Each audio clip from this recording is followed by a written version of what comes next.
Welcome to my channel. As a layperson, I like to share my understanding of Scripture. Today I'm looking at chapter 7 of Hebrews. It's about Melchizedek, a priest forever. Melchizedek, a priest of the Most High God, met Abraham, who was returning from defeating the kings, and blessed him. In verse 2, it says that it was to Melchizedek that Abraham tithed a tenth too. Here's a description of Melchizedek. He's without father, without mother, without genealogy, without beginning of days, without the end of life, made like the Son of God, a priest forever. The writer here is trying to point out that to his fellow Hebrews that there's the earthly priest, but the heavenly priest, the order of Melchizedek, is greater, and that is Yeshua. In verse 4, the writer points out how great Melchizedek is.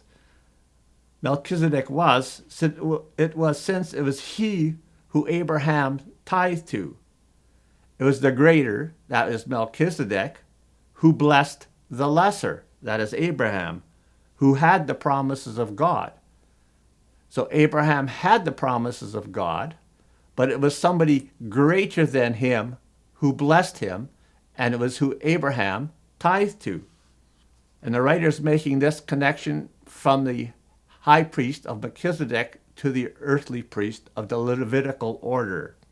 In verse 5, the sons of Levi who received the priesthood have a commandment in the law to collect a tenth.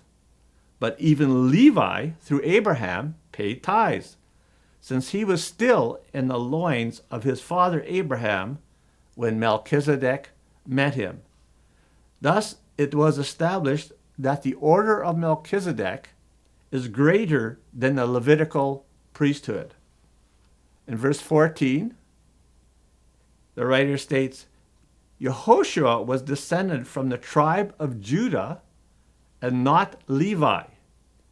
He was not a priest on the basis of the law, but according to the power of an instructable life. Here again, the writer is pointing the reader to something greater. In verse 21, Yehoshua was a priest with an oath from God. The Lord has sworn and will not change his mind. Thou art a priest forever. While the Levitical priesthood did not have an oath, it was death that prevented those from the order of Aaron to continue. So again, here we see the writer of Hebrews pointing out to Yeshua as a greater priest than the Levitical one.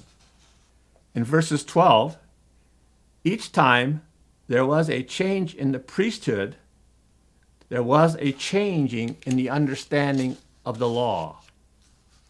Yeshua, as a high priest, he abides forever, holds his priesthood forever.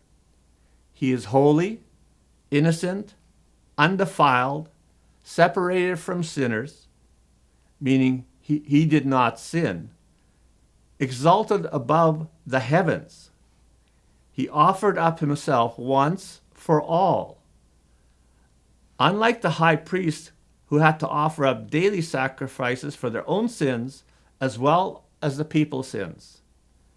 Hence, he is able to save forever those who draw near to him, since he always lives to make intercession for them. Thank you for watching. If you liked what you heard, share with someone, and if you didn't, share with everyone.